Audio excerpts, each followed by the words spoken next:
Okay. So I'm going to begin this last lecture by coming back on general ideas, because it's very interesting. What we've seen is we had lectures from many different point of views on basically the same kind of topic, and I would like to again relate these different point of views to show that they are not so far apart, or in what sense they are complementary. So the problem is the following, as Gerard was mentioning, and I mentioned at one point in, okay, I'll take one which writes better. In these problems, you have a function f that's f of x, so you would like either to estimate a y equal f of x in a supervised problem, or the probability distribution p of x of the data. Let me call it f of x. And to approximate f of x, you're going to define a kind of functional class like this, inside which you're going to look for the approximation. And the best approximation is going to be some kind of f tilde, such that f tilde minimize for some distance, some risk that you predefine, the distance between, let's say, f and an age, or any age in your class. So you are trying to find the best approximation within your class of your f. Now, this is if you knew how to compute this thing. Now, in the case, again, of a simple quadratic risk, it would require to know the value of f for any data x, which you don't know.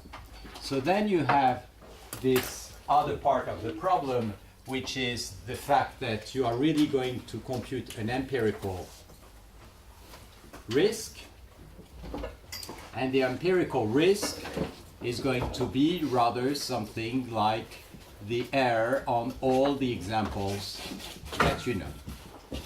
And obviously, if you compute the empirical risk and define an f tilde empirical which minimize this, it may not be the best or the optimal one. So what you want, and is in order for this one to be close to this one, so this is the issue of empirical risk convergence.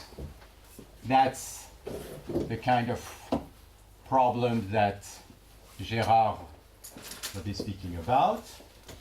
You also need, on the way to do this minimization. The minimization requires, of course, an optimization. That's what Léon Bottou was speaking about.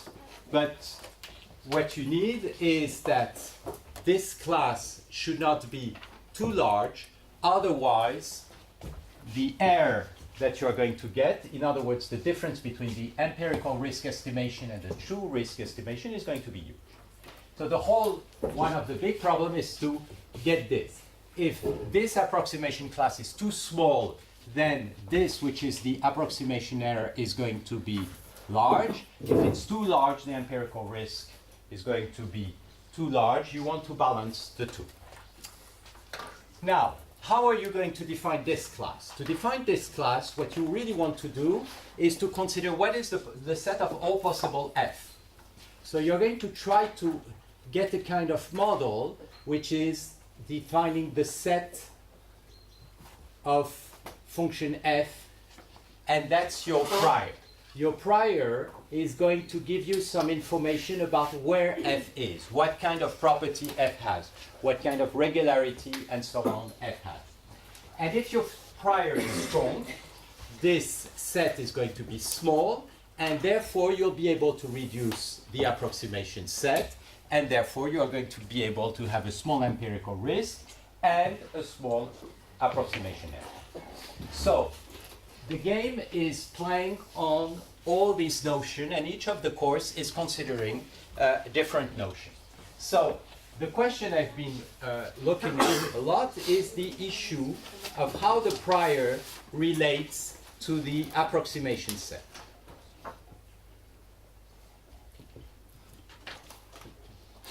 Set E, and how that relates to the approximation R,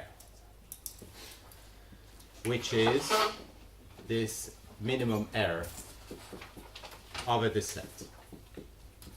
So, the kind of results that you get is that if the prior is weak in high dimension, you are going to get a large error. And for example, if you just consider that you have a very weak prior, which is the fact that your function f is Lipschitz and you have no information about where x is, for example, in a full d-dimensional error, then this is going to decay very slowly and typically like the number of sample to the power n to the power minus 1 of it. Okay. Now, the approximation set here, this is defined by the algorithm. Okay? The algorithm, for example, two-layer neural net, is defining a parametrized approximation, and underlying that, if you consider all possible parameters of your neural net, you have a certain family of functions you can represent that you are going to use to approximate your thing. So, when you choose an algorithm, you choose an approximation set. Okay. And in these cases, for example, if we consider the problem of two-layer neural net, Haim was speaking about optimism versus pessimism in terms of the approximation. I think basically the points of view are the same. The whole issue is to say what kind of prior can we have in order not to have that. Typically what you would like to get is an error which, let's say, decays like this. Okay? Now, for having an error which decays like this, even though you may keep the same algorithm, you need to have some prior. In other words, you need to have either your function f or the x, which has a much more regular property than the generic setting. So, what I would like is to give a little bit more precise flavor to these general observations which relate to a number of things that were said. Suppose I put myself in the case, for example, of a one hidden layer net. One hidden neural net. Hidden layer neural net. Okay, so in some sense, I have here a well-defined approximation set. That's all the functions that can be approximated by this thing. And I have an algorithm which is behind. Under what condition can I, or you can have that, or you could have, let's say, kernel learning with Gaussian kernel. But that was one point that was discussed about. Under what condition can you have an error that decays like Cn minus 1? Okay? Is it possible? The answer is yes. And Haim insisted on that, and he's absolutely right. You can have hypotheses that will lead to that kind of errors. What kind of hypothesis can you have? For example, you may suppose that x doesn't live in this full dimensional blob, but it may rather belongs to a low dimensional manifold. In that case, you are in a situation where all your data aggregates in a low dimensional structure, so the points are not going to be far anymore because they are concentrated in a low dimensional structure, and then you can easily verify that that kind of approximation or a kernel Gaussian will lead to a much better bound that can decay like this or even better. So if you have the luck of having simple data that lives in low dimension, you're safe. That can happen if you measure, for example, the joint of a mechanical structure in some cases. However, it's often not the case. Very often, the number of degree of freedoms of your data is not 5 or 10. It's rather of the order of the thousands and tenth of thousands. But if you're in this case, you're saved, you don't have that. What kind of other hypothesis you can have? I can put hypothesis on F. I can suppose that, for example, the class of F is in fact not too large. If the class of F is not too large, for example, if I suppose that F is a sum, not X has D variables, not all the D variables interact, but only small groups of variables interact. So functions of small groups of K variables where K is not too big. So sum over J.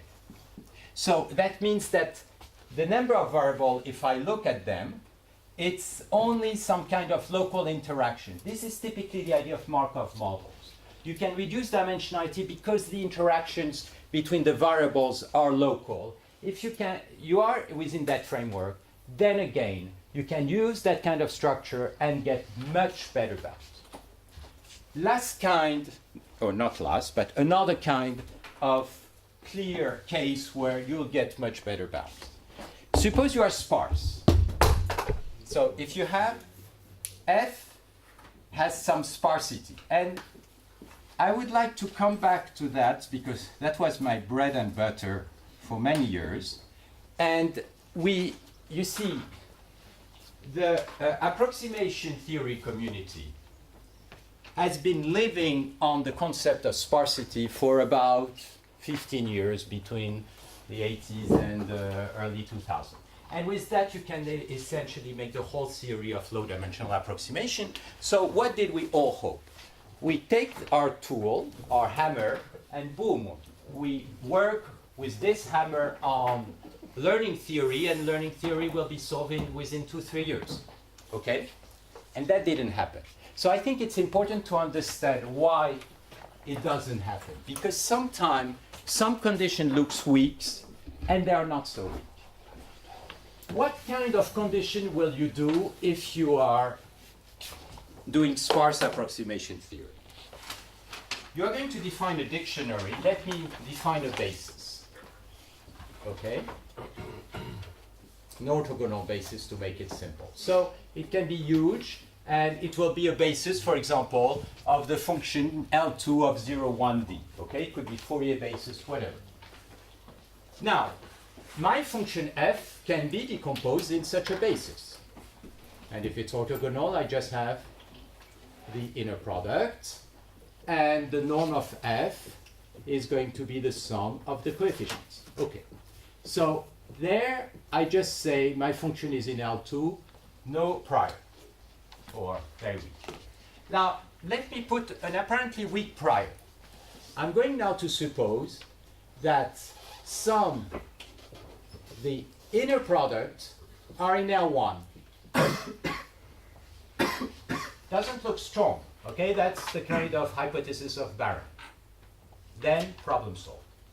Then immediately in 3 lines, you prove that if you make an approximation with only m terms, so how am I going to do an approximation? I'm going to do something not completely stupid. I'm not going to select the first m coefficient that goes from 1 to d, let's say, dimension infinite.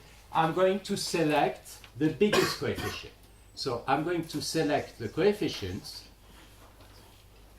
okay, which are above a threshold, the largest one. And I'm going to adjust t so that I have exactly m coefficients in this side. What is the error? So this is an approximation scheme to learn. I'm just making an approximation with m parameters. The error, f moins fm squared, is in fact a small o of m minus 1. So if you had just supposed that your function was Lipschitz, you would have m 1 over d.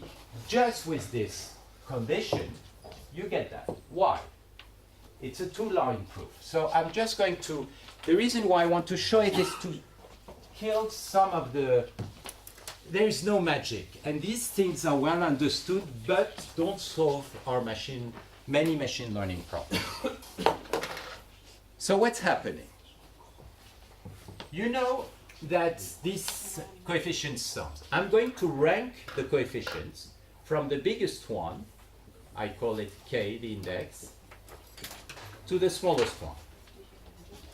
This error over there is really the sum of all the coefficients above threshold, so it's the sum of all coefficients of rank larger than m. That's my threshold t, that's the coefficient m. I've taken all the coefficients above.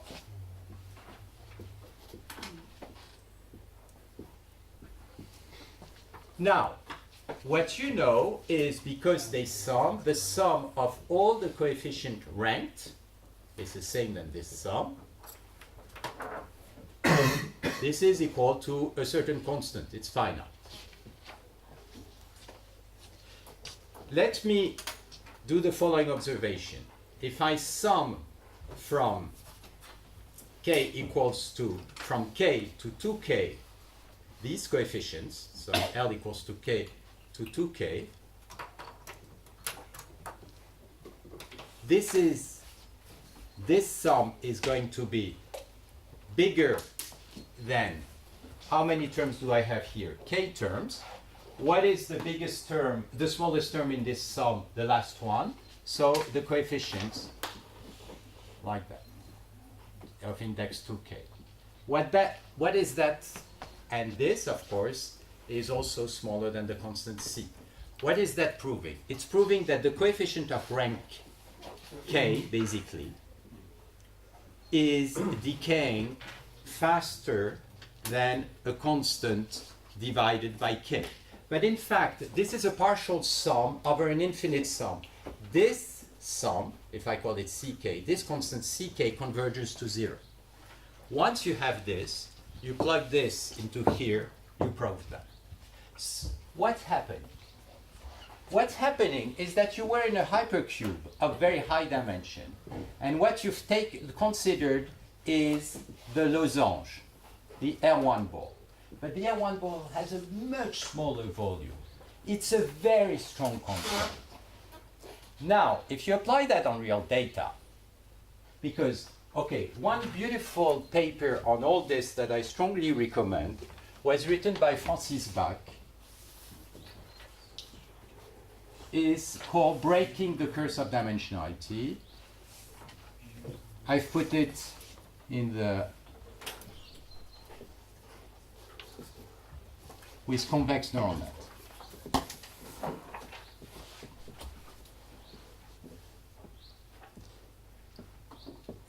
What he shows is that the beauty of these two-layer neural nets is that they're able to get these rates, which are not surprising, for a very large class of problems. In other words, these algorithms are very adaptive. And what is nice in this paper is that he treats all the terms, the approximation term, the empirical error term, the optimization problem by showing that you can convexify the problem. So it gives you a very complete view of the problem. And it shows that if these strong hypotheses are satisfied, you'll break the curse of dimensionality. Obviously, there is a but sometime, and pretty often, your data don't satisfy that kind of hypothesis. So, for example, I mentioned a classification task, which was CFAR, recognized structures in images, dogs, boats, and so on. You apply a two-layer neural net, you get an error which is of the order of 40%, and nobody was able to do better. You apply, for example, a deep net on these things, you get an error of the order of 5%. So what does it mean?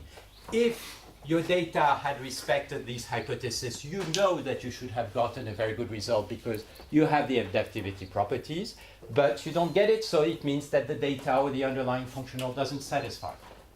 And that's the topic around deep neural net.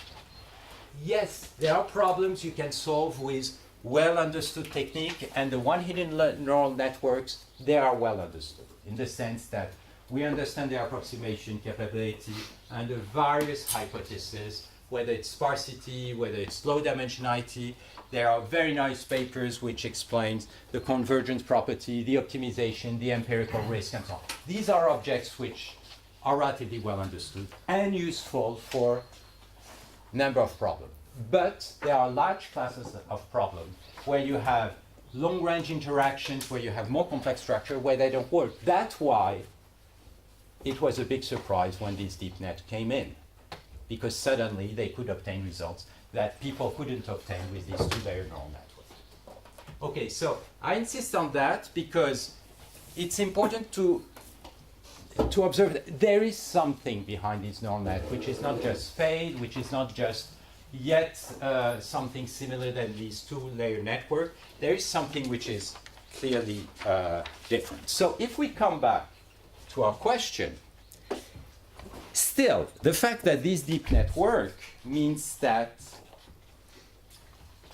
they must somewhere make a hypothesis of regularity, because otherwise, I mean, these deep networks are yet another algorithm, so they define yet another approximation class, and the question is, how come this approximation class works better than, for example, the one of a two-layer neural network on the same problem? So that means that your approximation class, one, in some sense, is not too big, because otherwise you wouldn't be able to get an empirical error which is of the order of the approximation error. Two, which is big enough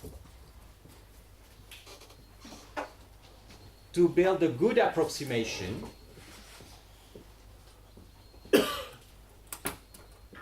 of your function f. Will it work for any f? Obviously not, because the fact that it's not too big means that you cannot approximate anything. That's absolutely clear. Deep net are not good for anything, are not good for all problems, but many problems we encounter which appears in physics, they seem to be able to capture it. And the question we are here at is understanding why. What kind of underlying regularity in physics, in languages, in images, in audio, how come all these problems, which are in appearance totally different, share in some sense the same structure so that they can be approximated by the same kind of algorithms? So there are many problems again behind these things, optimizations and so on. And here the whole approach was to try to say, okay, so not too big, big enough to build a good approximation of f. So that means that f belongs to a set which is not too large.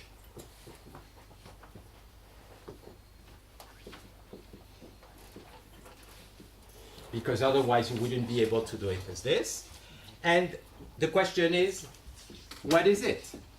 The fact that it belongs to a set which is not too large means that it has, that's another way to say it has some form of regularity. These are equivalent words.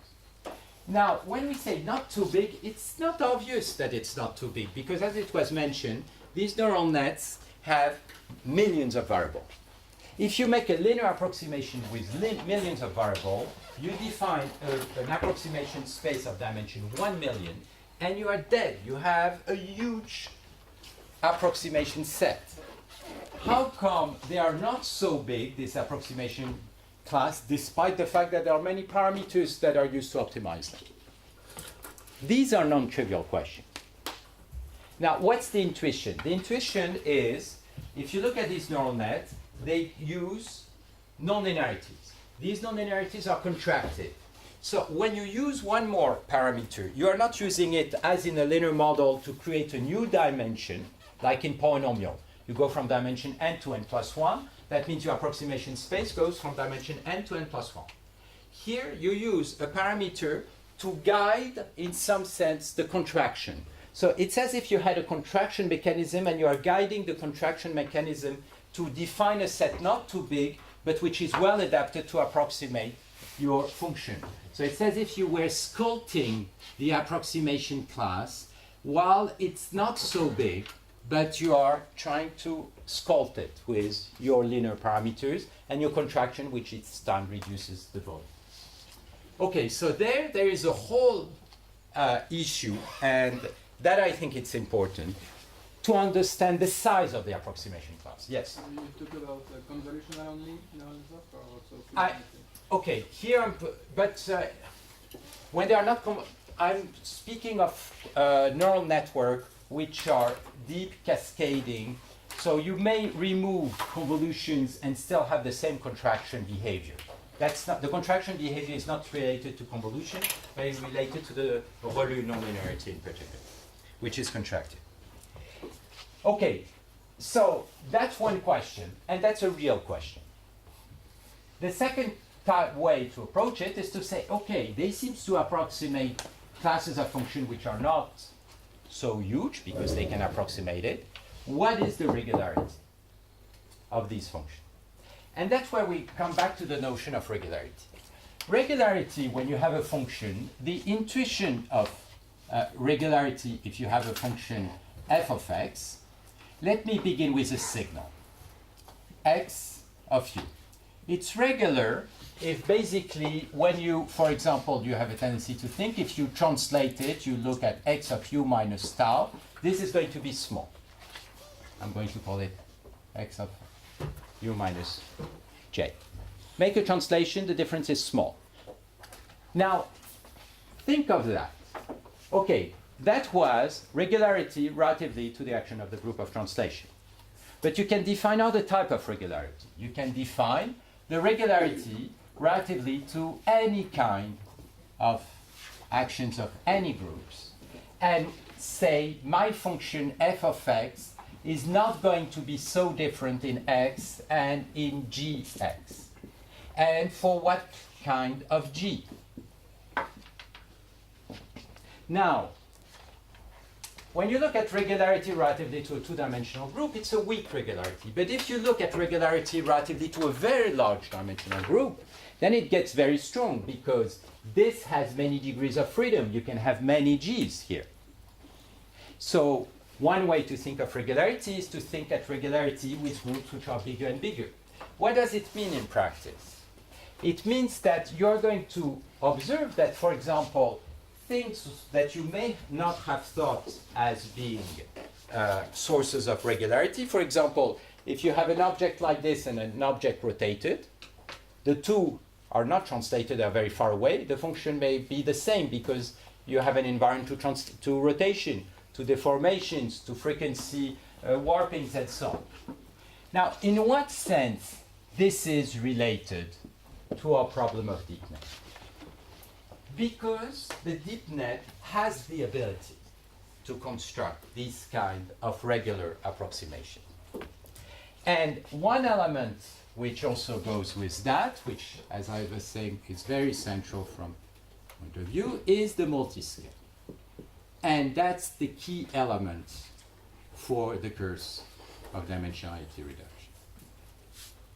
Now, this is no big news in physics. In physics, what do you do when you study the universe? You don't work simultaneously on quantum physics and in cosmology.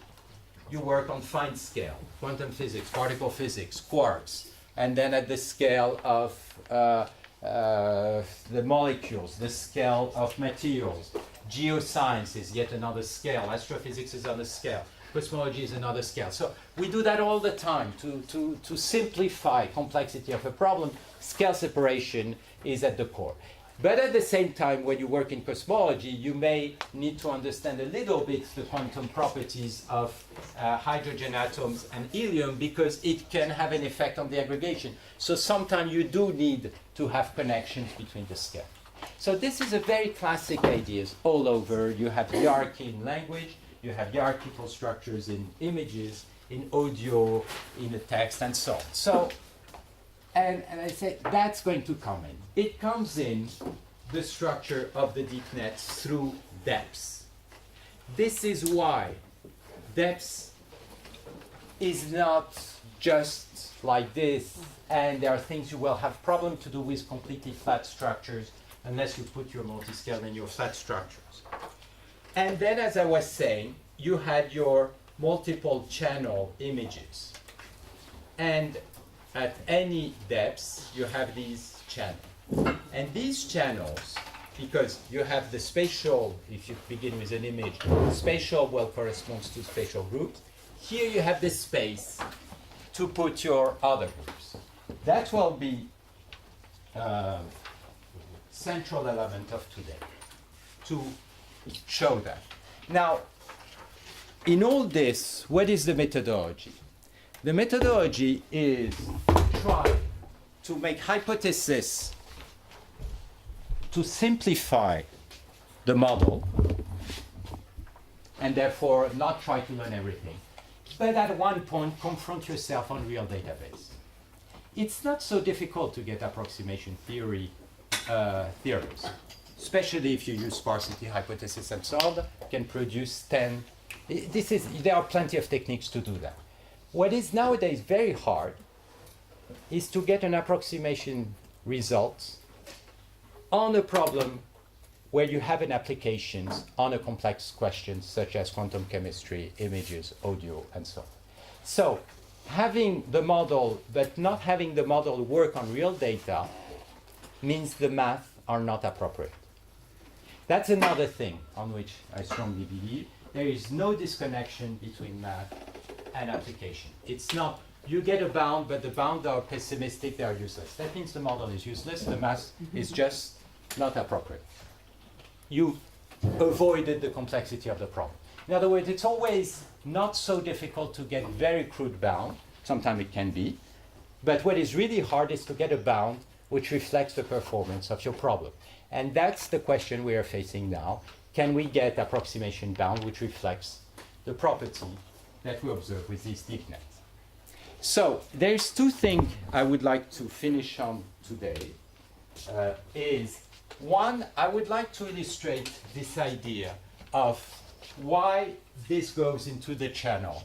I looked at the phase group, but very quickly I'm going to do it on the rotation group.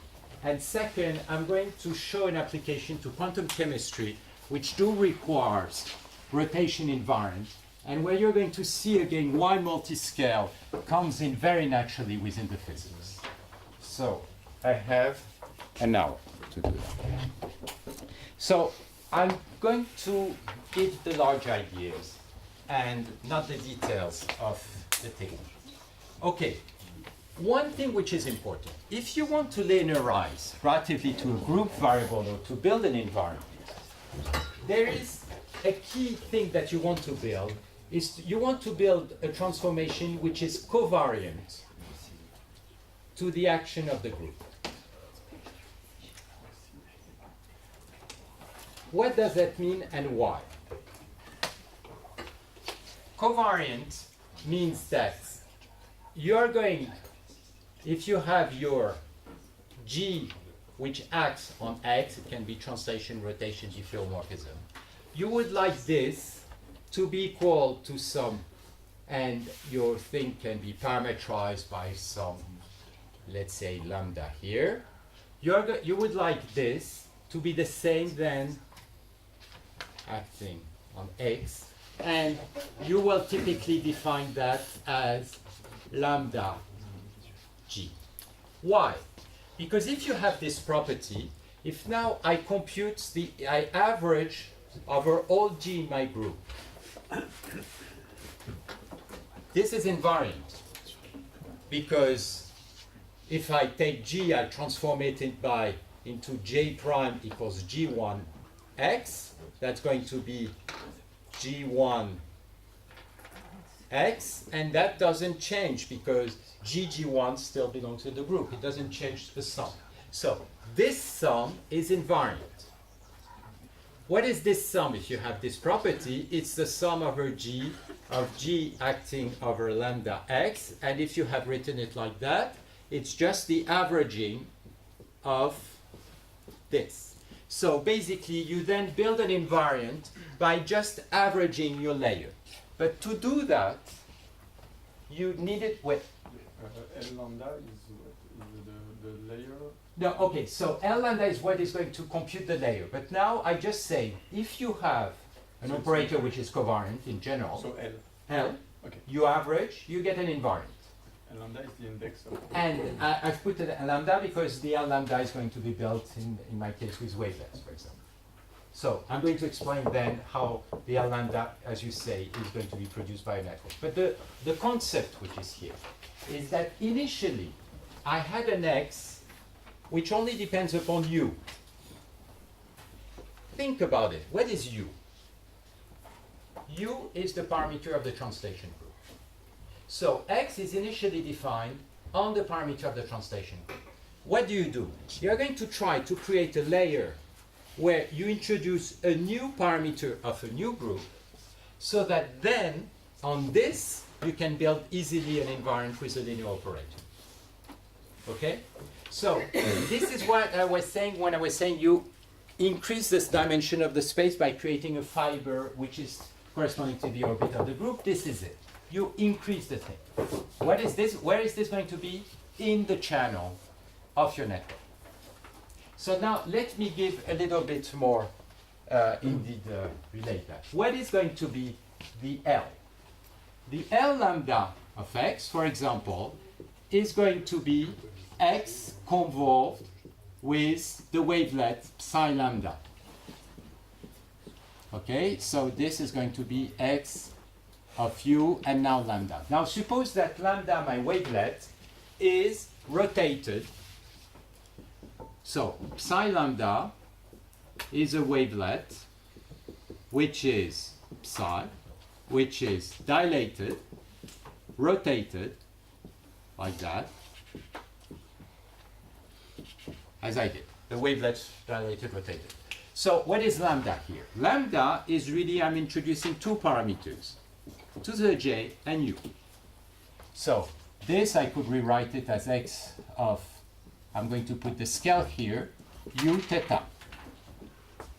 Okay, because this depends upon lambda, lambda depends upon j and theta. I'm going to separate the rotation angle because that's what I'm interested in. Now look suddenly, what do you have?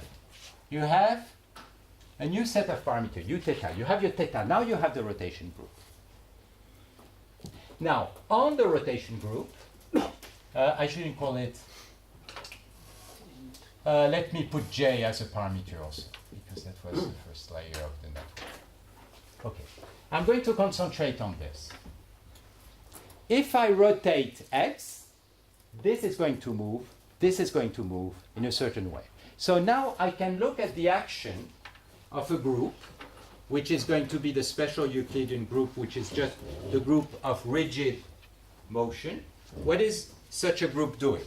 The group is taking, okay, if I take G acting on x of u, it's going to be x, I'm going to write it, G minus 1 of u, and what is G acting on U? It is basically doing a translation. So it's going to, and a rotation. So you have a rotation by a parameter. So G is parameterized by a position V and an angle theta. And GU is doing a rotation of U by theta plus V. So G minus 1, the inverse of that, acting on U, is going to do the rotation inverse by theta minus 1 of u minus v. So the group action here is translation rotation. It's a group, translation rotation, it's this group. The particularity of this group is that it's not a commutative group anymore. So we are going to go into difficulties here, but you'll see not as far as we are concerned for our application. So what that means here is that my x1 is now really a function of my group variable g, which is the translation rotation, and the j that I'm forgetting here. Now, I want to build an invariant. I'm going to do exactly the same thing that what I did previously on the spatial variables. I want to linearize. I want to extract the low frequency to average. I want not to lose information, so to capture also the high frequencies. I could do a wavelet transform. Doing a wavelet transform would mean what? x1. Let me forget about this j variable that I don't care for a while. x1 is a function of g. I'm going to take x1 and I'm going to do a convolution with a wavelet, psi lambda 2, but the convolution is going to be a convolution along G. And I'm going to do an averaging, I think I have called it gamma time, and that's going to be my invariant. It's the same thing. Why convolution? Why do you think I'm using a convolution here? Yeah. If you want an operator which is linear and equivariant, it's a convolution. Okay? Any operator which are equivalent or covariant on the group and linear is a convolution. That means what? That means a convolution on a group between, let's say, an x and an h. You just have to be careful because you have left and right convolution when you have a non-commutative group. So I'm going to take the left convolution here. It's going to be G prime. Your wavelet psi lambda, it's psi lambda 2, I'm sorry. Taken in G. It's like in translation. Here what you have G prime minus 1, multiplied by G. And if it's a Lie group, then you have the Haar measure. If it's a discrete group, it's just a discrete sum. Discrete convolution. It's the same. Forget about the detail. You just do a convolution on your group. Okay? The only constraints you have is you need to create the group variable. But the group variable, why did we create it? What happened? Because really the wavelet which is here, it was obtained like this. How was it obtained? What I did is I had my group acting on the elementary wavelet. What I did here is taken my elementary wavelet, have the group acting, and therefore doing the rotation. So you make a convolution with something on which your group acts, you create your group variable, and then boom, you can go, you can linearize, you can put your modulus, you can cascade and everything. Okay? Now, where is this going to be hidden in your neural net? Initially, you had your image, which was like that. Then what did we do? We created a whole family of images, wavelet images indexed by scale, by angle. What it means that this convolutions that goes here on the second layer, it's going to be not only a spatial convolution, but it's also going to be a convolution along the rotation variable. What are you doing? You are doing a linear operator along your channel, which these neural nets are doing. It's a very particular one because it's a convolution on the groups that you've created. But you see that you have no choice. If you don't have this degree of freedom, you'll never be able to get a linearization on much more complex groups than just translation. That's the degree of freedom that channels offers to you. With that Is doing this redundant with doing data augmentation? Sorry? Is doing this redundant with data augmentation when you perform the slight rotation? Yes. In machine learning, how do you make sure that you get the right group? You take an image, you say this is the classification of this image. Then you take the same image because you know a priori that the rotated image has the same class. Although the rotated image was not in your database, you rotate the image and you take the algorithm, that's the same class. That's called data augmentation. And with this data augmentation procedure, you teach your network using prior information, which is in the data augmentation procedure, that there are other invariants. So you give him the opportunity to do it, but he has to have the ability within his structure to do it. And what I'm saying, his ability, he has it because he has these connections within each layer across the channels. So I'm going just to show example on that before moving to quantum chemistry. And quantum chemistry will be rotation invariant. So, wait, that's all. What I would like just to show here is that doing that is not just for the pleasure of math. If you don't do it, it doesn't work. And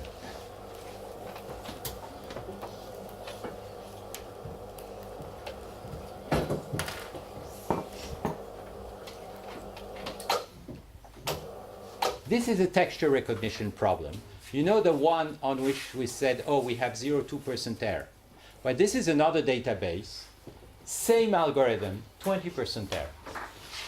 Okay?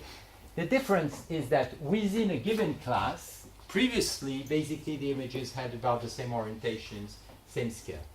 All these images belong to the same class. You have huge rotations. These images belong to the same class. Huge change of scales. So these are not small deformations. And you have also very strong deformation. And so if you apply it, same algorithm that I described, 20% error. Why? We don't capture the full rotation group. We don't have the ability in the previous architecture I described to linearize it. So how do you do it? Well, you follow what I described. That was the first layer and so on. But what we did previously was just, again, filtering in space. That was wrong. If you want to also linearize rotation, you need to filter in space. You also need to filter across your rotation parameter. You need to implement the true SC2, in other words, rigid motion convolution. So that's the first layer, which depends upon u and theta. And if you rotate your inputs, the output is going to rotate, but the theta is also going to translate. That's the action of your rotation group and translation on the first layer. And you see translation along theta, so that you will need to build something which is invariant to this translation. This is the convolution on the rototranslation group for a wavelet which depends upon the spatial variable and theta. Just want to show it graphically. The wavelet is a function now of space, but it's also a function of theta. When you do a convolution on the group, you get essentially, it's like a 3D wavelet which rotates like that, because when you rotate, it's equivalent to making a translation along this variable, but also a spatial rotation. So the two parameters are tight. This is the topology of the SE2 group. But these are, in groups theory, well understood. You just do your convolution on your group. So you have your first layer where you create your group variable. The second layer, you make a convolution on the group variable, which ties the channels, and you get, you can see, you go from 20 to 0.6% error. So it's not negligible. And that's what I've been constantly observing. When you if you miss a group, you have a huge error. That was what, like I was saying about the phase. We missed for 3-4 years the phase. And we just couldn't reconstruct some very important element. Boom, we put it in. You have a lot that you can recover. Same kind of thing happens. Okay? And I want now to go to illustrate how these things goes into some other physics problem, which is quantum chemistry. And I'm going to finish on that. Alors, I still have 40 minutes. You're holding it. I'm complete. Thank you. You should have said it more. I'm sorry. Still, thank you.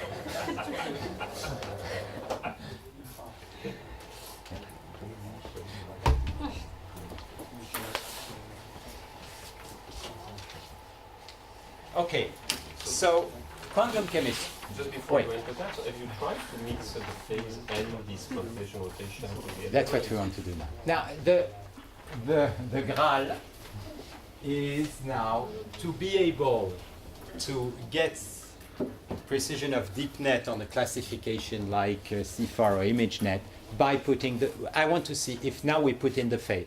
When we've put rotation inside on CFAR, we had an improvement of 1 or 2%, nothing dramatic. I want to see if we put in phase, do we get the 10% that we are missing, or are we still missing some important structure? Yes? It's probably not relevant, but does your performance depend on in the order in which you do the translation plus rotation? Oh yeah. Yeah, this is a non-commutative group. Yeah, but what's the typical difference between, I mean, if you do translation first? Oh, it's not translation, it's a group. So you do simultaneously, you have a certain translation. It's a rigid motion, Okay, a rigid motion, So you you write factor. not. So you write an operator which sort of combines them together, then you apply that to the. Yeah. to the- okay. So you want to be invariant to rigid motion. Rigid motion corresponds to a group, and so you have to work on the group operator, the convolution of the group of this non-commutative group, and so on. And all this shows that, one, it's not so difficult to do it. Two, you can implement it within these structures, and you see it in the architecture of the network. Okay, I'm now going to finish on quantum chemistry. So quantum chemistry is a very nice domain because, okay, the applications are huge. What do people want to do? They want to compute, essentially do chemistry. Nowadays, you have computational chemistry, which consists in finding whether molecules are stable, what are their properties, by computing numerically their energy, the forces to do dynamics, by solving Schrödinger equations. Now, Schrödinger equation, in that case, is an n-body problem, horribly complicated, that needs to be approximated. There are techniques, I'll speak about it, in particular DFT, which allows to do it. Still, very computationally heavy. Can you do it without doing these calculations directly by some miracle linear regression? If you could, you can do everything much faster, simulate much more molecules, huge industrial application, pharmaceutical, all the field of materials. Scientifically, it's a beautiful question because it means, can we approximate the n-body Schrödinger problem with some linearized functional? That means that somewhere you have linearized your energy function of Schrödinger. So, what do you begin with? You are begin with the state of your molecule. The state of molecule is the charges of the molecule, of each atom. So you have different atoms. The number of charge define the atoms, hydrogen, carbon, whatever. And you have the position of the atom, and you have a certain number of atoms, hydrogen, carbons, and so on. And whatever. And so on. And what you would like is, you have your molecule X, you would like to compute its energy. And so E of X, that's the function, or let me call it f of x, that was what I called all the time. That's the function that you want to approximate. Here, if you have k, I'm going to call it rather d, how many variables do you have? This is 3 parameter position, 1 parameter 4. This belongs to r to the power 4d. Okay? So when you begin to have a lot of atoms in your molecule, you get a high dimensional problem. Okay? It's a d or n-body problem. Now, the ambition, which may look crazy, is to say, can we estimate that without knowing anything about Schrödinger, just by getting a database with molecules for which I have computed the energy with some other method, either experimentally or with a heavy computational scheme. Okay, so it's a standard supervised learning problem. In other words, can you learn physics from data? Because if you have the energy, you have the forces, the interaction, you can do the time simulations and so on. Obviously, you need prior information. But the type of prior information we're going to use are not at all knowing Schrödinger equation. Yes? Z is discrete, the charge is Yeah. discrete. So it doesn't count as a dimension. No. Okay, 3D plus few. Still, you have a parameter. It's not a full dimension. Yes, you're right. I'm like all the talks, I'm being very brutal. So it's inside R40. Now, what do you know if you are a layman, you don't know chemistry, and you don't know quantum physics? What do you know about f of x? Well, first of all, f of x is invariant to the indexing.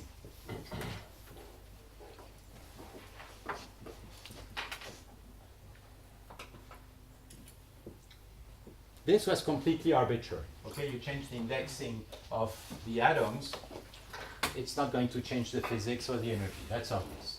obvious, but most methods have a problem with that. Because if you take that and you permutate the indexing, the algorithm has to be invariant to that. Also, it's invariant to rigid body. If you take your molecule, you rotate, translate it, the energy is the same, so it's invariant to rigid motion. So SE2, the group of special Euclidean rigid motion. What else? What if you begin to slightly deform the molecule? You push a little bit one atom like that. What's happening? If you are not near a symmetry breaking point, your energy is slightly going to be deformed. So you are going to have at least some Lipschitz continuity to action of diffeomorphism.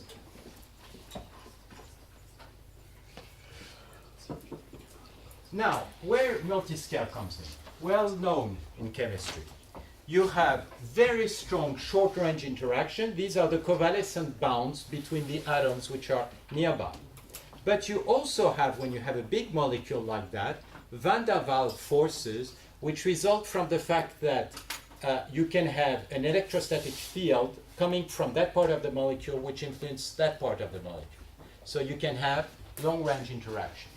Okay, and you see these things which appears at different scale. So you're going to have multi-scale components, and we're going to see it in the energy. Okay, that comes when you look at the chemical problem and you write the energy.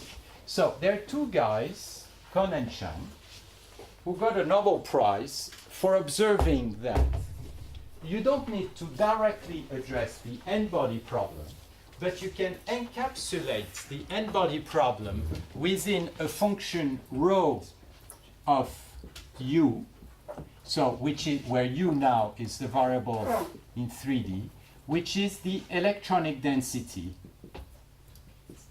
of the molecule. So what is the electronic density? The electronic density, and I will show you images, it gives you at any position u, so you are in 3D, of your space, the probability of having a charge at that position, an electron at that position. Rho of u is the probability density of the presence of an electron. And what Cohn had proved and then did that numerically with Sham, is that you can write the energy as a function of rho through a variational problem. So in this variational problem, you are going to have one term which is the kinetic energy. So if the molecules is moving, you are going to have one term with a potential which corresponds to the attraction. So we are in a semi-classic approximation, Bohr approximation. So that means that you suppose that the nuclei of the atom has a classic behavior. And so you look at the interaction between the nuclei and the electron, which defines a component in the energy. And then, so that's an attraction term. And then you also have the repulsion terms between all the electron, which is given by the Coulomb potential.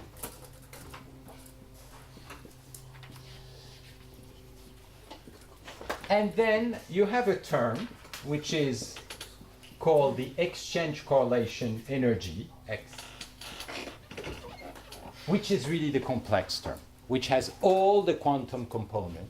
And the big surprise was that you can approximate pretty brutally this term and still get a good solution of your problem. So how do you compute the solution of the problem? If you want to get the energy of the molecule at rest, what you want is to minimize this quantity. So what you want is to find the electronic density that I will call here rho x, such that you minimize E of rho over all rho. So and that's going to be the energy at rest.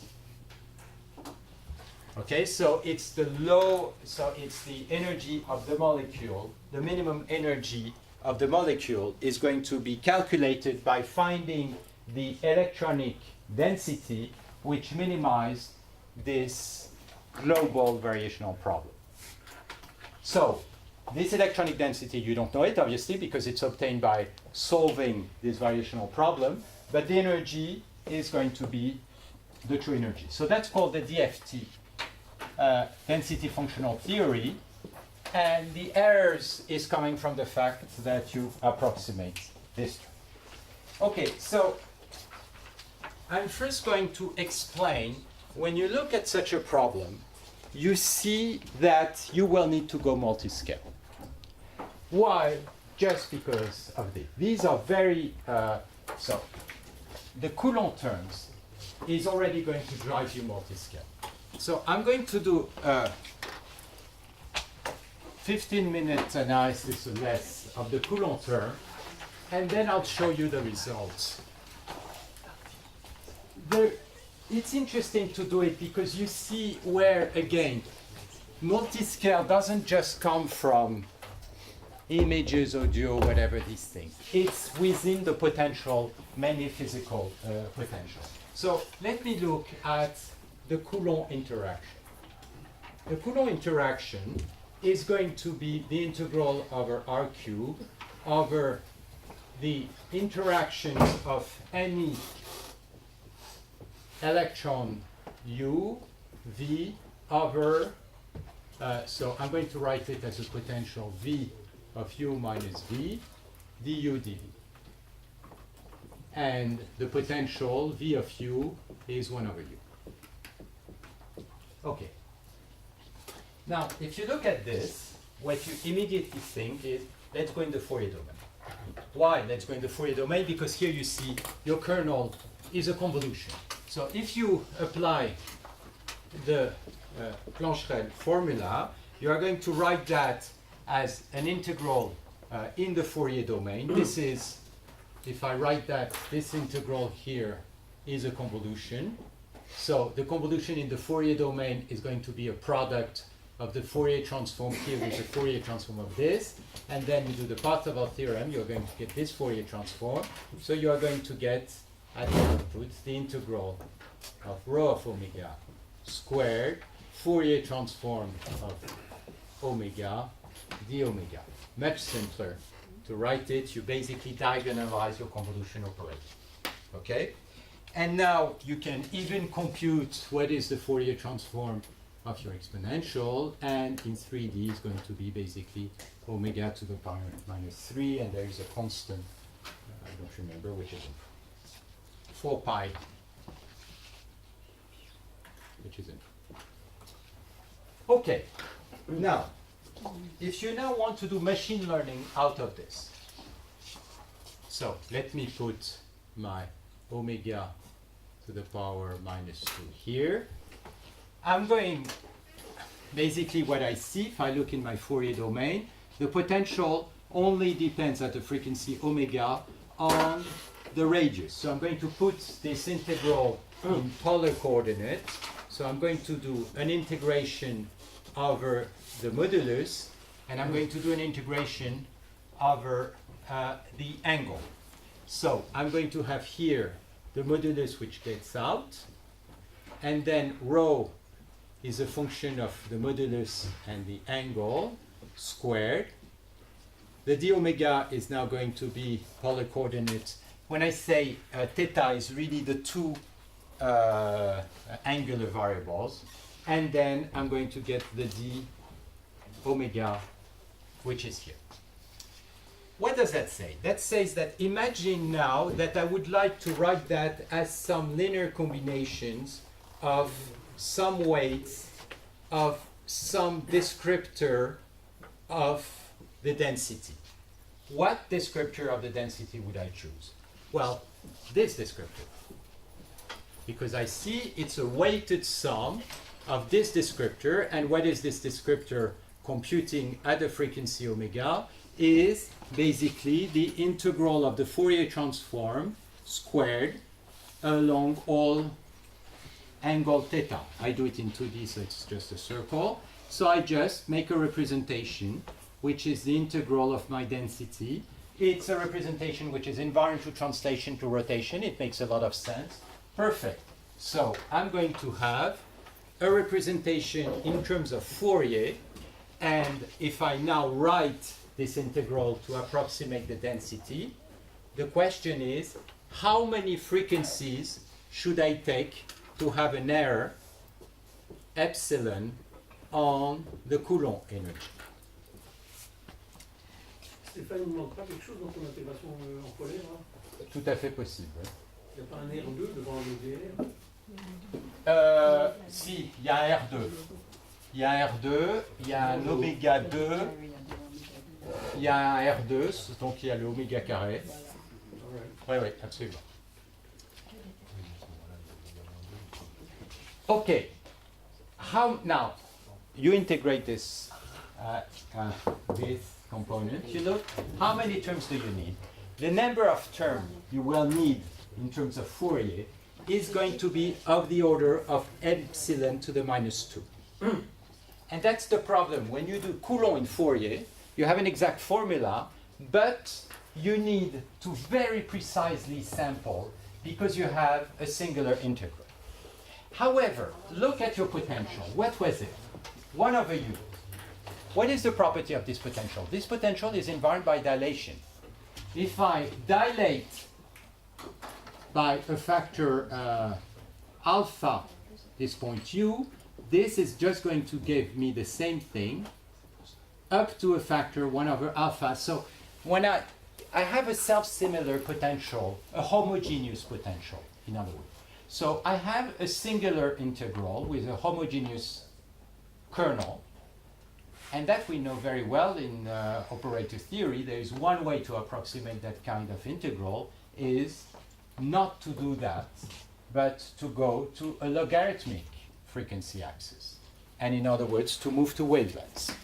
How do you want to do this approximation? If you want to approximate efficiently your kernel, the best way is instead of using circles which are like what I did, is to make circles annulus which are bigger, bigger, and bigger, and to integrate over these annulus. And how does this look like? These are exactly what we do when we do wavelets.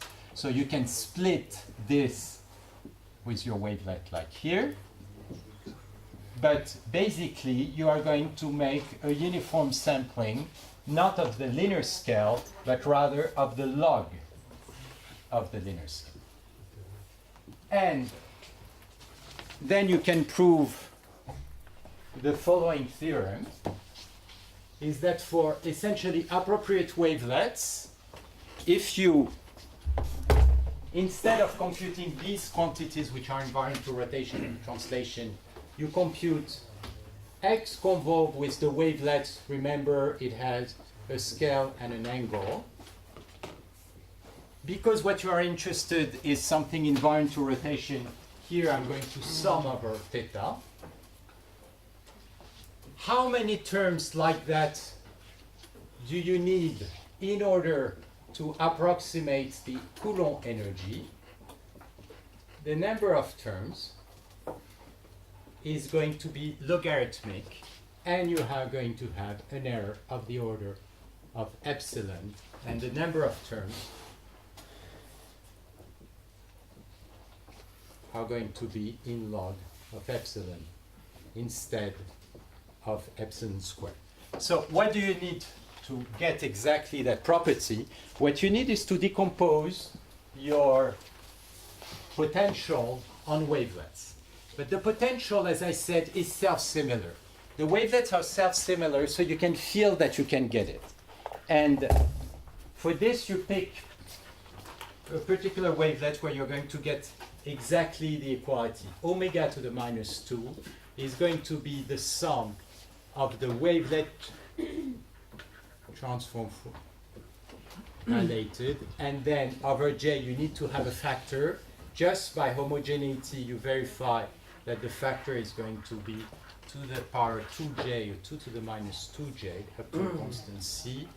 So let me see, when omega goes to omega of 2 minus 2j.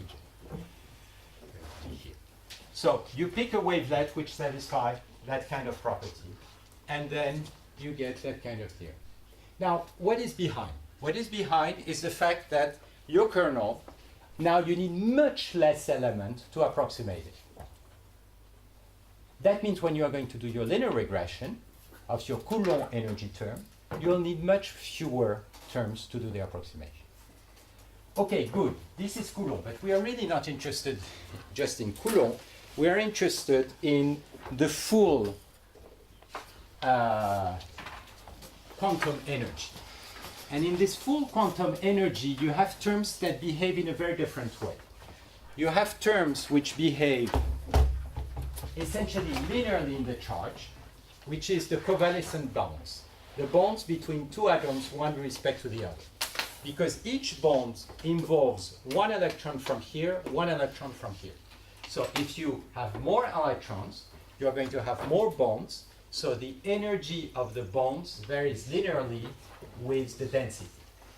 On the contrary, the Coulomb energy varies quadratically with the density. So what we're going to do is do the same thing that we did for images. Essentially, the problem has the same structure. Invariance to translation, rotation, stability to diffeomorphism. Good. I essentially have the same problem then for images. The only thing is I will need first to go from X to some kind of image or 3D data. And that's where, what I'm going to do, I'm saying we, it's a whole group. There was Matthew Heichenberg, Matthew Hearn, Michael Heichenberg, and George Rosic, it's Kasharis, who worked on this. I'll mention them on the slide. We're going to, from the state X, which just describes the position and the charge of the atoms, we are going to build a very crude approximation of the density. The density, to really compute it, you need to solve the Schrödinger equation. What are we going to do? We're going to say for each atom, if it has z-card charge, I'm going to define a density as a small Gaussian around the atom.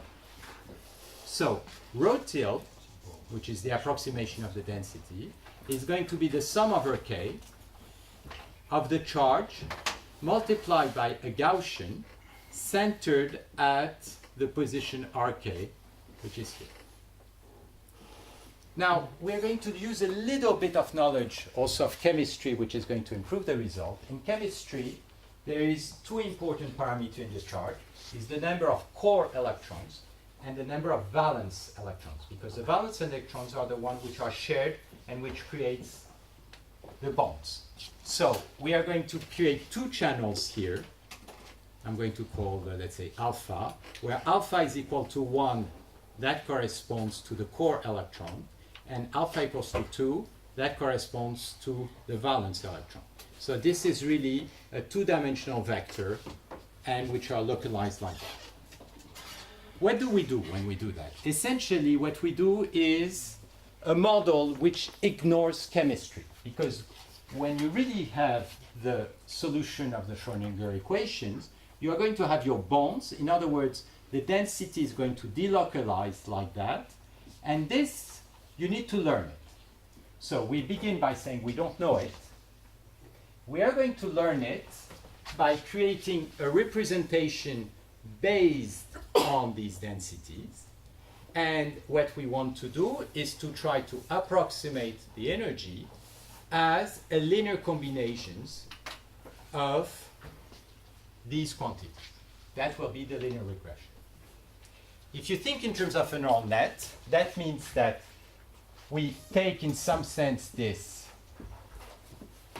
pseudo-density in, we put it within the neural net, we build a representation phi of x, which would be the last layer, and then we do a linear combination to get the approximation. The only thing is, I'm saying here I know the groups, translation, rotation, diffeomorphism, I have sufficient. Let's build the neural nets by hand by putting within the neural nets the weights which are appropriate to build the appropriate invariant and linearize the appropriate group. And these will be given by wavelets. So I'm now going to show the last things as slides to show the results. Okay. I'm going to try to remember where I've put. Thank you. You didn't say anything. That was very nice.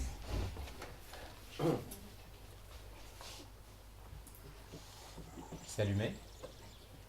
Oui, oui, ça y est aussi.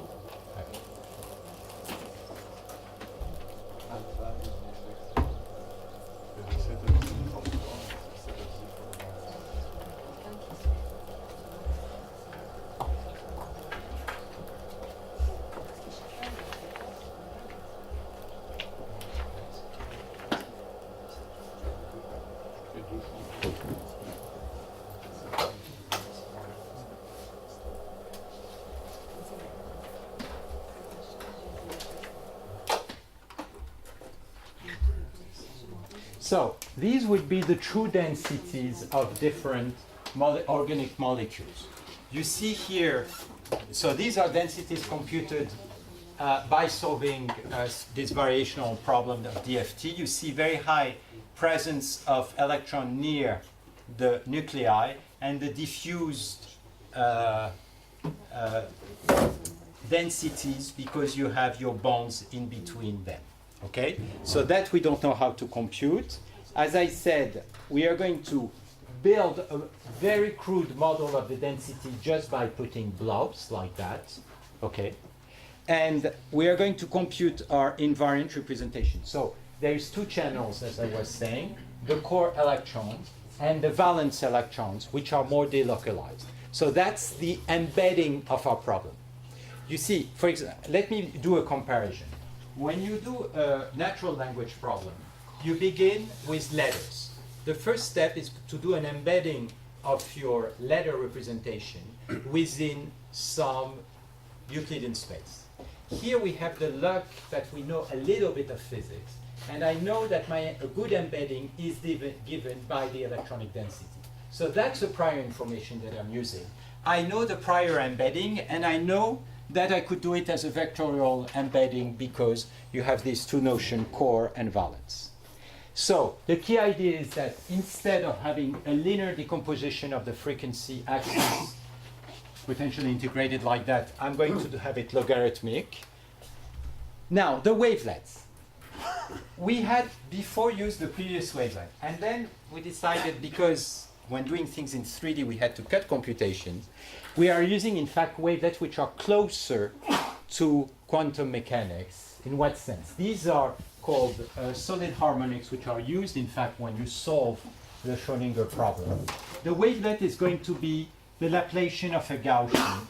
That's the modulus component. So in the Fourier domain, it's omega square multiplied by a Gaussian. Special domain, it looks like that. And then to get the angular component, so in 2D, we basically multiply by a complex exponential, which gives all the frequency component along angles. So essentially, we do a Fourier transform along angles here. And then we do that at different scale. These are the wavelets. So the wavelets are not localized in frequency in this case. The wavelets are delocalized, but corresponds to different frequency mode along the angle. Then 3D. Why we do that in 2D? Because it's really 3D. In 3D, same thing. The wavelet has an isotropic component, which is a Laplacian of the Gaussian, and the frequency component now lives on the sphere and are going to be the spherical harmonics. Okay?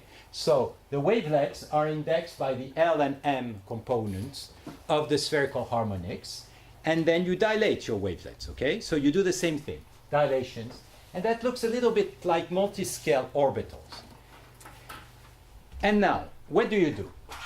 You take your crude density, you explode your crude density across scale and across the different angular mode of the spherical harmonics. In other words, you do these convolutions. But you want to build something which is invariant to rotation. To build something invariant to rotation, you have first to build something which is covariant to rotation, equivariant to rotation. To do that, you have to sum up the m modes that you can prove of the spherical harmonics. If you make a sum over m squared, this quantity, which only now depends upon the L parameter of the spherical harmonics, is now equivariant to rotation. If you rotate, this is just rotating. And then you do what we do. Okay, and then you first look at picture. This is a density, just to give you an idea. These are the different scales. These are the different L modes. What do you see? Very fine scale. Your wavelet is so small that nobody interacts. Okay? Imagine that your density was a sum of Dirac located at each of the atom positions. If you make a convolution of rho with a Dirac, this is going to give you back the wavelet. Sorry. If you make a convolution of rho with a wavelet, you get a convolution of a Dirac with a wavelet that gives you back a wavelet. So these images you see here are just the modulus of the sum of the wavelets located at each nuclei. What's going to happen when you do that? You are going to get interference. If the wavelets are too small, nothing interferes, and it looks like blobs located at the center of the atoms. You essentially have no information. When the wavelet gets a bit big, the different wavelets are going to sum up, and they're going to define, look, interference patterns. These interference patterns encode the geometry of your object. So you are encoding the geometry from interference of complex waves, which is not a crazy idea if you think in quantum mechanics. And you do that at all scales and for all orientations. These quantities, then, you repeat. You sum them, you get an invariant to rotation. I make an L1 norm because I want something which scales linearly like rho, and an L2 norm in order to get the Coulomb terms. And I also get, and that's the idea of the scattering, the interactions between the scale by making a new convolution with a second order wavelets, which captures the variability that has been killed here. And these are my second order invariant. Now I take this and we do a brutal linear regression of the energy on that. Oh, again, stability to diffeomorphism. That's because they are wavelets, okay? That's built in. Okay, so in this case, the regression is going to be sparse. Why do I want here to do a sparse regression? Because the kind of thing we wanted to see is what kind of element in the dictionary was important to explain the energy of the quantum molecules, to see what were the important scales, what were the important L, and so on. So we try to select as few scattering coefficients by doing a sparse regression with as few elements, and for that we did greedy pursuit algorithm. So let's forget about that. Okay, so that's the regression. First, we did that in 2 dimensions. That's the work with Matthew Hearn, Nicolas Poelvert. He is the physicist of the team. That's how we learned physics. It was nowadays standard a small database, 4,000 molecules, planar molecules to begin with. And that's the first set of results. So this is the number of terms we use for the regression. This is the error on the test set. In other words, on molecules that we didn't use to do the training. You use the training set to regress, compute a regression, and then you compute a new molecule and you see how good this approximation of the energy is. So we did that first with 2 approaches. One, the Fourier approach, which was a very natural approach for physicists because you get your invariants. And then with the scattering. With the Fourier approach, the error goes down up to about 8 kilocalorie per mole, to the 3, or no, it was 14 kilocalorie per mole. I'm going to show it. And it doesn't go down more. Why? Even though you have, because the class of approximation here is not good. You are trying to decompose a function which has certain properties, in particular the stability to diffeomorphism over functions which don't have at all these properties. The expansions will require many, many terms, and therefore the regression is not going to be precise. If you do it with the scattering coefficient, the error goes down to, I think I have the figure here, yes, to 2.6. So Fourier, had an error of 7.2, the scattering transform 2.6.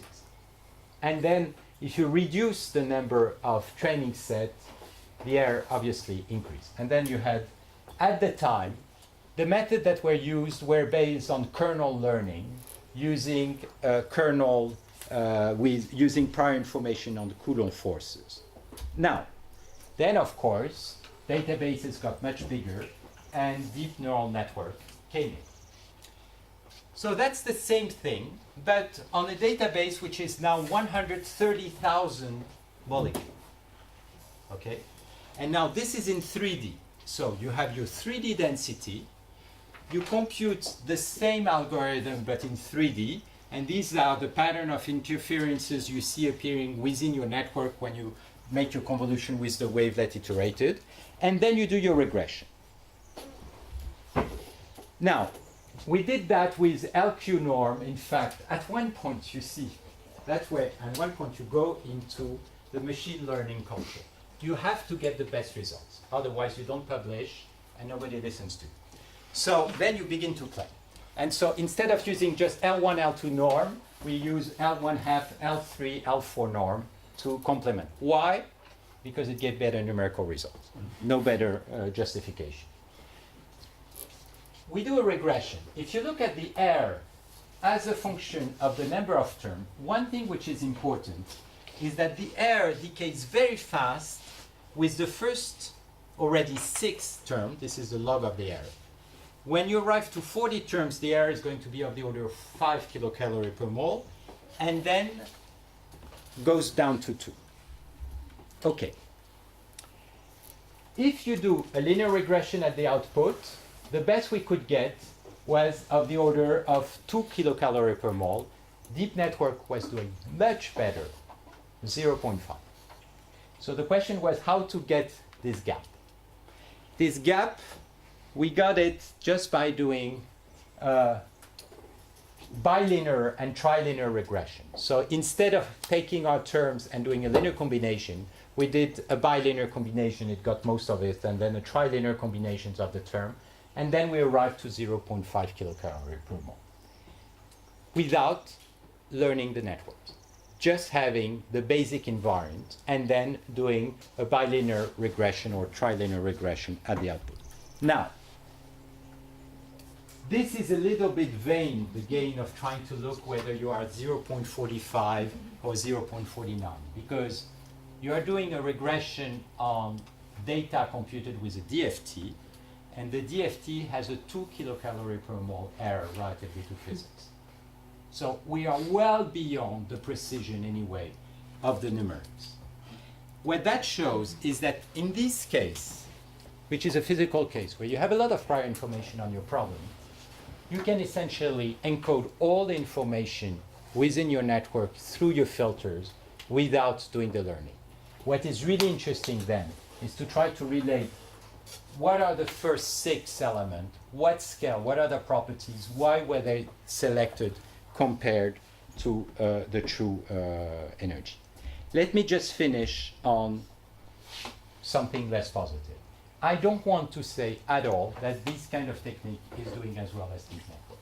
Again, if you go back to CFAR, we only have an error of 20%, DeepNet are 7%. ImageNet is even worse. So what are we missing? So my hope now, in all what I described, I didn't use the phase group, which I showed you gave us a huge improvement because it was connecting different scale in a different way in terms of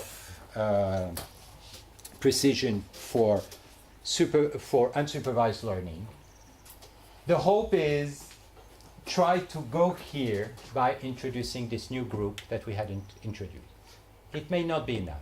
The whole, again, debate here is, are these deep net here using patterns and features, as people say, in which case we're dead because there is no way in our prior information we can incorporate that?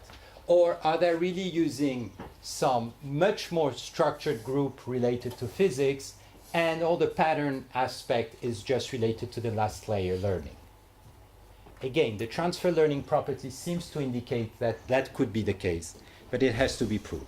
Let me just finish by showing one thing that one student did with his collaborators. He took the scattering coefficients, but he limited the scale to a 16 by 16. And then, in order to achieve to ImageNet results, what they did is learn the next 3 layers, but the next 3 layers are not recombining with convolutions the scattering coefficient. They are just combining across channels. The idea was try to learn, in some sense, the group, if it's a group that was not learned previously, and see whether you could get with a final regression as well as ImageNet. So they did match with that kind of structure the first neural network for ImageNet, which was called AlexNet. However, their hope was then you go within these weights and you try to analyze what's happening. They were not able to do so, besides the fact of seeing that there was an invariance to rotation that was calculated, because it was not put here. It's very, very difficult to go within the weights, the matrix which were learned, and try to see anything. This is why we're taking the other road, which consists in trying to use prior information, build a network, and then see whether it performs as well. Because going into the network and trying to discover what the network has learned is very difficult. Nobody has been able to do so. Maybe some people will do it, but don't know. So the question is again, what was learned here? Was it more of a group type property, or was it more pattern type properties? Open questions. So that's finishing.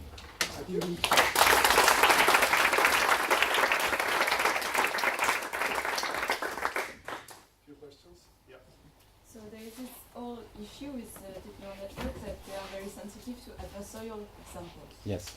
Are you?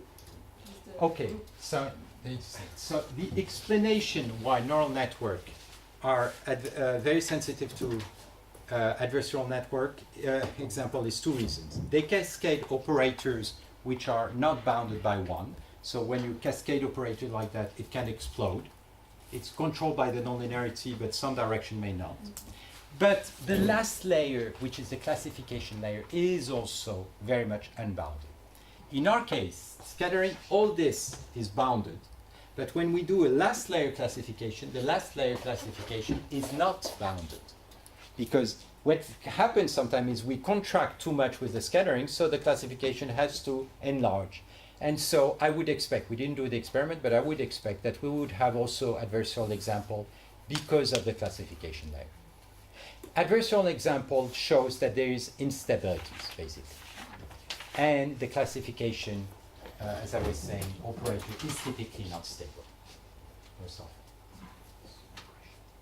Yes? The standard basis sets that are used in DFT also have many of the invariants that you're talking about. Would sparse regression on those sets have similar performance? Okay, so the bases used in DFT are bases. So they don't compute invariants. They decompose a solution to implement the operators. Now, as I was saying, there are similarities with the kind of wavelet we are using and the basis used in DFT, because there are some codes do use solid harmonics. In that sense, there is a similarity. But then it goes along 2 different roads, because along their road, they implement the true operator involved in the variational problems, whereas we don't. Yes? Have you looked into putting a little bit of physics into it? So, for example, with things like lasso, you can use a hard core. Does that lead to quicker convergence? So the lasso, in some sense, we use it at the regression stage. We do a sparse regression.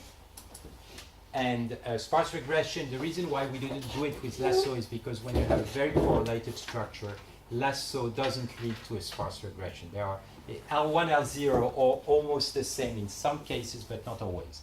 And but basically, but maybe you thought about something else. Sorry, what I meant was, if you take a pure neural net approach, which doesn't know any of the physics, can sometimes it leads to unphysical answers. So, for example, the basic principles is the atoms don't sit on each other. So one can, I mean, in Lasso, it is used to stop them sitting on each other by implementing a hard core. And I just wonder if there's any, if you looked at anything like that, No. there's any scope for things No, like that. we didn't. We didn't. We limited really the physics to the basic invariants, plus the original electronic embedding. Yes? Could you clarify a little bit the notion of channel connections? Because in your approach you would use three-dimensional wavelet, but neural network will use two-dimensional convolutions. No, here they will use 3D. The neural net used for DFT.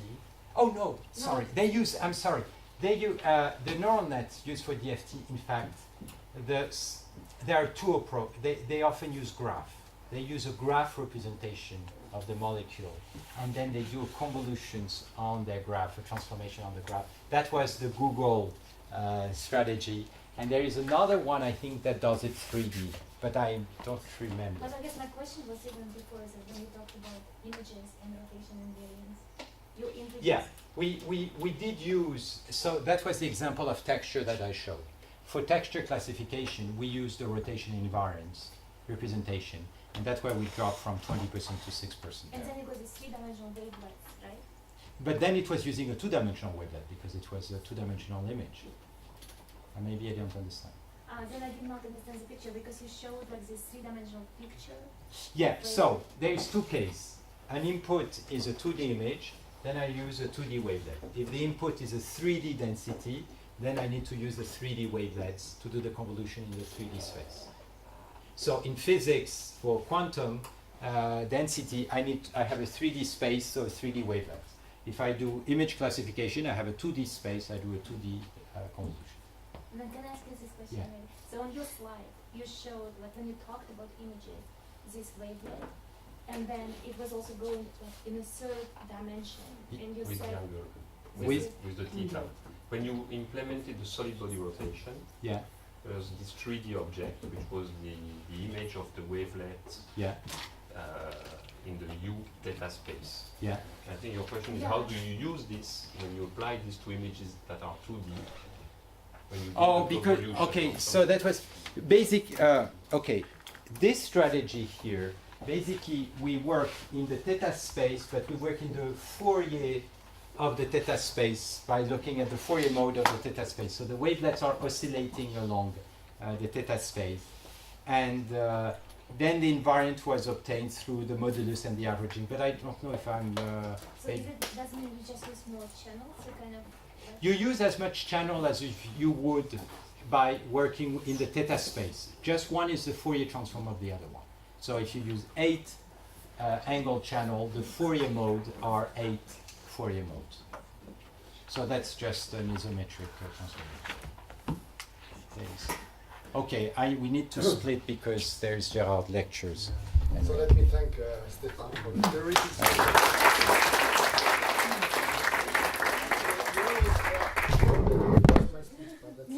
I can say much more nicer thing to Stefan. No, say it.